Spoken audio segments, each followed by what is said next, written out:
let's transition into my main topic. One of the things I want to talk about this because we're out of spring ball now, and yes, the spring game is coming up, but after that, it's pretty much the dead season, right? Like it's for my sake. I know I said before that I don't like the spring portal window. I liked it from the content perspective because it kept things going and there were things to talk about all the time. But now we're in this point where it's like, okay, we got 5 months. Somebody was like 140 something days, that until we get football back. And it's tough, we got some time to kill, but one of the fun things that's going to be keeping us going during all of this is recruiting and just keeping up with bus recruiting, specifically because A, it tells you what the next generation of Colorado football is going to be. But B, I think that this staff is going to recruit much differently. And we're already seeing some of the benefits of that than the prior staff did. So Coach Box, Coach Prime, Coach Marion, Coach Marv, Coach Carter, Coach Shad. These are all coaches that are really, really laying the foundation for, I don't want to say full, like transitioning to being high school focused, but there's definitely a much bigger emphasis on high school recruiting. Trey, to answer your question, yes, football starts back up in August once school starts back up. I think it's late August. I don't have an exact date, but it's like late August, if I remember correctly. But this coaching staff is going to continue to recruit very differently, more intently, I would say, more focused than the prior staffs at Colorado have. And so first things first, before we dive into specific players that I want to kind of keep an eye on and talk about a little bit, I want to run just through, this is the 247 page for Colorado football offers. We talked about this. If you guys needed like a full breakdown, I did like a map of recruiting. This is like a couple of weeks, maybe a month ago. Gosh, time flies. But I just want to click through some names and just like see who on the 2027 offers are, so we can kind of get like a lay of the land before we dive into some specific names. So 11 quarterbacks have been offered. A good chunk of them have already committed already. Trey Taylor is a Nebraska kid. Kavian Bryant's a Texas kid. Peyton is a Louisiana kid. You're seeing some trends here. Utah quarterback goes to Illinois. Alabama goes to OU. Andre Adams is the name we're going to talk about today. Thaddeus Thatcher has a sick name and somebody I would definitely love to have on the roster. These guys I've all seen have kind of been trending towards in other directions. In terms of running backs, you've got some, obviously running back is a staple of the go-go. And so you've got some big names here that they've been throwing offers out to. The number 2 running back, David Gabriel Georges, out of Tennessee. Landon Williams, Callis. I'm so bad with names. I'm sorry. 5'7.5". That's a really interesting one, but 4-star, 42 offers. Gary Walker out of Georgia. Sarad Baker out of Texas, a DeSoto kid. He is mostly looking at the Texas schools as well as Arizona and Arkansas. Kadarius McMiller is already committed. Ty Keys, Kingston Miles is a name we're going to be keeping an eye on. Tyson Robinson, they've got CU as Warm, or Kingston Miles has CU at Warm. Talk about him a little bit. Tyson Robinson, Nigel Newkirk, Noah Roberts, Trent Roberts. A lot of 3-stars in here. A Nebraska commit, and then Kylan Bobo we'll talk a little bit about too. CJ Cowley and some other unranked guys. 34 wide receivers have been offered so far. So they did offer the number 1 receiver in the class, 6'5", 195 out of Indianapolis, Munchin, I hope. Then Dakota, gosh, I'm so bad with names. I got to get these better. I'm not even going to try it. Dakota, 4-star wide receiver out of Michigan. Easton Royal is a Texas commit. Eric McFarland III out of IMG, as well as Osani out of IMG, both 4-stars. Keyshawn Bowman is a Tennessee commit. Khalil Taylor is a name we're going to talk about today. 5'11", 180 out of Pennsylvania.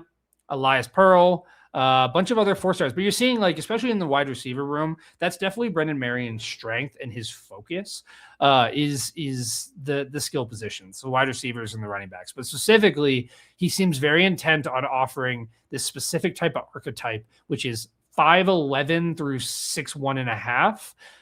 Shifty, great hands, kind of versatile wide receivers who can make plays in the open field. So not just, you've got the occasional 6'4" kid in here, the occasional 5'10". He's a South Carolina commit, but mostly you're looking at 5'10", 5'11" to about 6'1", ranging in the 170 to 195 range. Kind of those more get the ball in the open space and make a play type of guys. So a lot of offers going out to wide receivers a lot recently.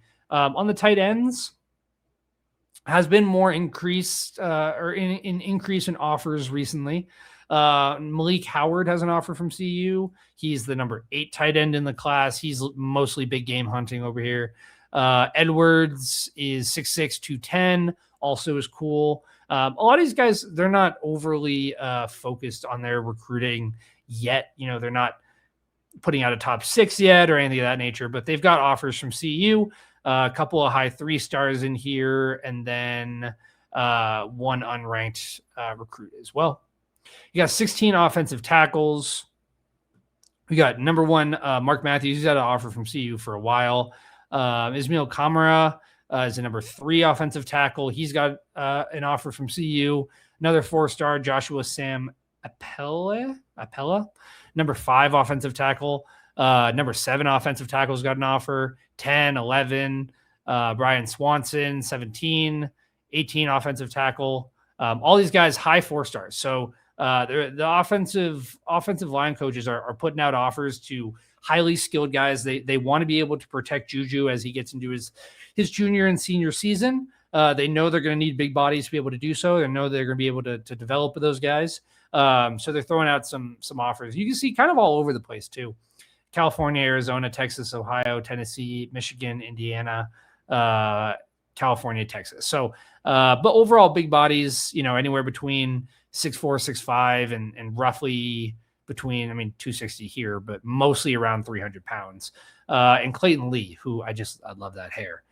So I would love him on the Buffs, but tall offensive tackles roughly in that 300-pound range. So it's good that they're going after some of the bigger fish. Hopefully they can get one or maybe a couple of these guys down here in the 3-star range as well. On the interior, we got a couple of names we're going to talk about today. We've got Jackson Roper, Colorado kid, 4-star. They're trending well with him, which is great to see. Made some strides. Some other 4-stars in here in that, kind of like 280 to 310 range. You've got so Roper's number 9. You got 10, 12, number 14, 24. Really everyone through kind of all mostly top 100 kids. And then a couple of 3-stars. We're talking about Jaden Lindsay today too. Reese Russell's another Colorado kid. Kenny Fairley has a visit coming up, I'm pretty sure, as well as a couple unranked guys as well. Down here on the defensive side of the ball, we've got 14 edges. So George Hilo's doing a little bit of work. He's got a couple of 4-star offers out here, number 6 edge, 12 and 22. None of which are committed. We've got the number 29, 33, 36. Barack Willis is a kid we'll talk about a little bit later, as well as some of the other Troy Melo out of Denver, Colorado kid. That's the one we'll talk about. And then James Harris Jr. is one that we're trending super well with, out of Houston, Texas, and Cy Falls, but mostly in that 6'1" to 225 type of range. George Hilo is putting in a good amount of work getting those offers to those top 100 edges. On the defensive line specifically, so a couple of big offers going out. Mitchell Turner, number 3 defensive lineman, number 5, number 8, number 15. You've got John as well at a 90, number 9 offensive lineman, 23. So a lot, again, you're seeing the trend. They're going after the top 100. A couple of these guys are already committed, but we're going to talk about a couple of them that might be trending with. Finn Walker, we're looking pretty good with. Again, kind of all over the country, Texas, California, Alabama, but heavily focusing on Texas, as you can see. Is this high school or is any interior defensive line coming in sooner? Numerous offers from August. This is high school, so we're just kind of getting a lay of the land. We're going to talk about some guys that we're trending with more favorably here in a minute, but I'm just kind of giving an understanding of all the offers that we have out so far, and this is high school for 2027 class. So talking about that specifically, this is interior defensive line.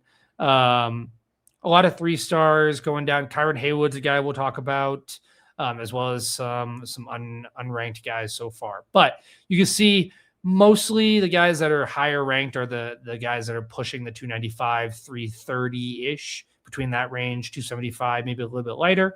But overall, we're going to be getting some good offers out to the defensive line and seeing what Coach Dante Carter is capable of. I want to preface too, I want to say with all of this, recruiting is so heavily tied to performance, right? Like there's a reason we lost Gavin Mueller after we had him committed.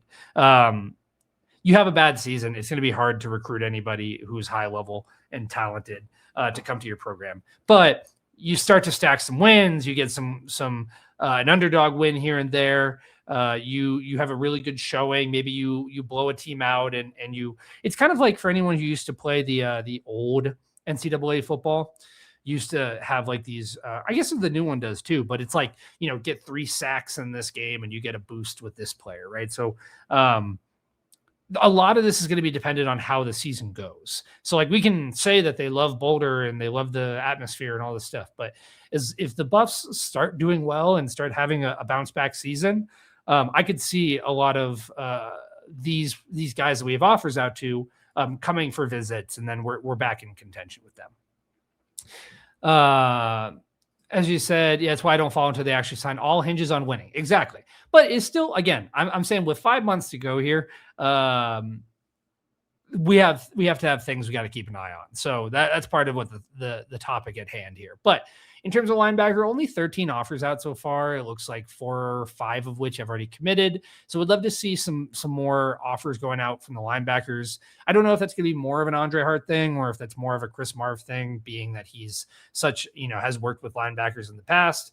As Northside says here, the defensive tackle interior offensive line from Illinois is really nice. Do you have which one? We're going back to...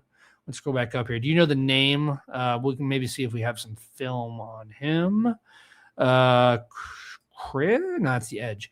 Interior offensive line. If you get the name, throw it in there, and we'll go pull up his page. But moving down the list, so covering linebackers, a lot of 3 stars in here, pushing a little bit outside that top 100. I think you'd like to have someone like a Carson Crawford, who's maybe a little bit more slept on, lower in the rankings, 3-star gets pushed to a 4-star. So I'm looking at these guys kind of in the middle here. Braylon Williams, Ellis McGaskin. Corners, always got to have good corner offers out there. Number 1 corner, 2, 9, 12, 13, 14. So really like a lot of the top 20 are getting offers. Joshua Shaw. Okay, let me come back to that. I'm going to star that for you, Northside. But John Meredith III, these guys, Dante Wright's already a Georgia commit, Aaron Washington, USC, Juju Johnson. I've said it before. I feel like Juju Johnson's a very common name. But a lot of 4-star cornerbacks getting offered. We'll talk about, there's our guy, Davon. So bad. There's Dolph McDonald, former CU commit, but also a top 50 guy. And yeah, so rounding out the cornerbacks there, and then some safeties. And then we'll go talk about a little bit more in depth on some of these guys and why I think they're important to note.